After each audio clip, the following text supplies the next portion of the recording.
If you're struggling with GMAT sentence correction, it's usually one of two things. The first thing is you don't actually know the material well enough. Now that's usually not the case because most people understand the deal with pronouns and the deal with verb tenses and the deals with subjects and verbs because they're used to studying for traditional exams. They've done a lot of memorization, they memorize the rules, and they believe that that should be enough. Having said that, if you haven't learned that stuff well enough, that's a huge issue and you need to get a set of books or take a class to make sure that you understand that stuff well. If you're on a strict budget, then use a web search, but do the work to make sure you understand the core content. Now, the bigger problem that most people have is they know the core content, but they haven't practiced enough with the GMAT official guide. The official guide for GMAT review is critical for your verbal performance because it's really the only source of super high quality GMAT verbal questions. GMAT, the company that creates the GMAT, spends thousands of dollars developing these questions, and third-party providers usually don't have the budget to develop questions that are that high quality. The way to use the official guide to improve any verbal question type is to, number one, go through the practice question as if it's the real exam and pick the answer you would pick on test day, and then stop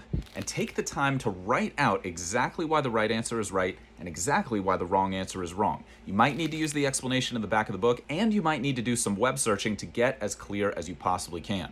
Now, you don't need perfection with that exercise, but you do want to spend the time to get as close to perfect understanding as you possibly can before moving on to the next question. Now, I know that might sound like a lot of work, but we're only talking about the rest of your career here. And I promise you've worked harder for things that were much less important than your life than the GMAT's going to be.